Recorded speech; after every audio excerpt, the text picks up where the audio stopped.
So I'll be talking about the last race, and no, I did not race that motor. I still raced the Greenhead motor.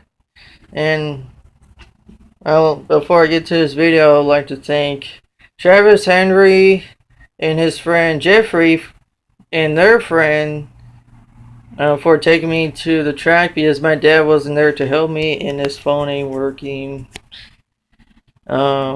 It ain't focusing. I don't know why. So Travis Henry and Jeffrey took me to the racetrack with their friend because I can't drive. I only got a permit, and my dad wasn't there to help me. So yeah, I needed someone to take me. I'll get a little bit better than that.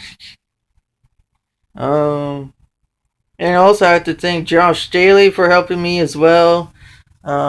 He helped me with my helmet, my setup a little bit. Me and him were going back and forth on the setup because the weekend was a nightmare again. At least the motor didn't die last lap, last corner. Yay. But something happened in the last lap in the last corner. But we'll get to that. First, let's talk about qualifying. There were 16 carts, and I qualified 13th. Ugh. It's because for one big reason, and this one reason kind of drove me nuts. Because I was the second group out there, like, should be like 5 groups. 5, 10, 15. Yeah, about 5 groups before qualifying, and I was the second group, so I had the second muddiest track. So basically, I was the fastest in my group for qualifying, but then the later groups came out, they qualified better, so I was like, okay, not, I don't know. Now let's get to the heat race, and the heat race, I was like, okay, let's keep the same setup because it ran alright during qualifying. Just wish the track was a little bit better for me.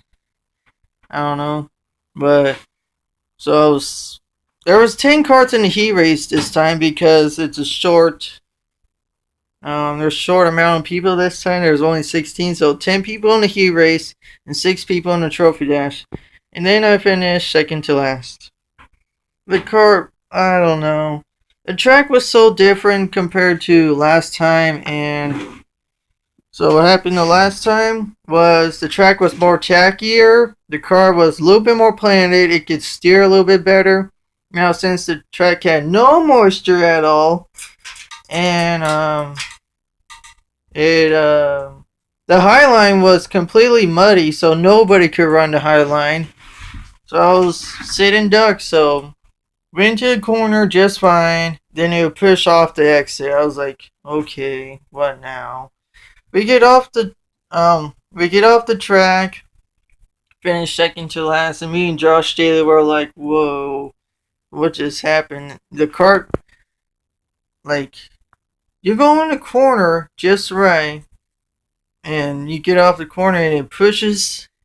It's like it's tight, but at the same time the rear tires are spinning, so it's like not planted at all. Just I don't know what's wrong with the steering offset. I just can't seem to get it planted where I want to be, and when it does plant, it runs fine.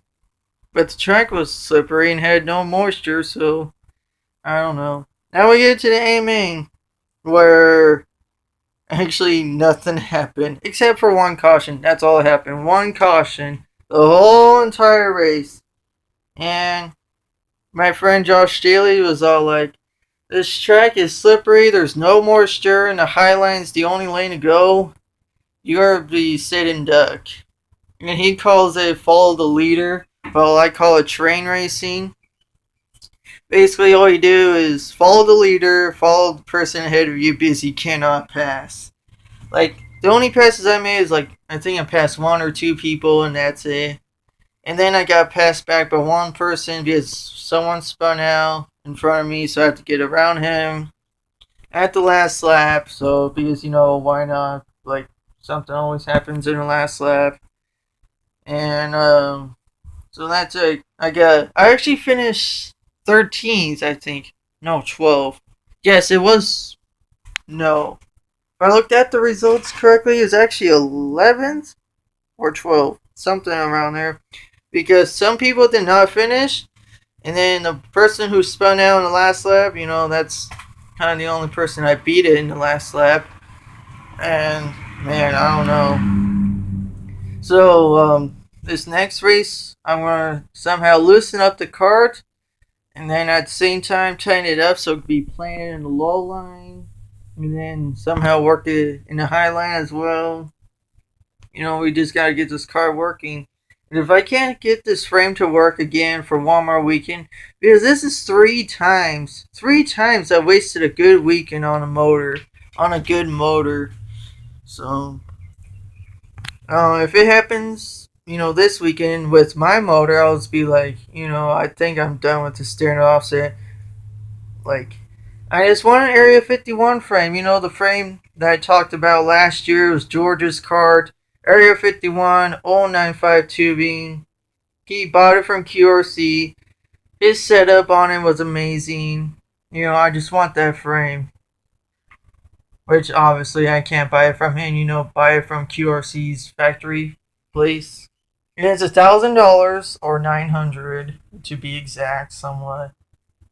Actually, it's $910 to be exact.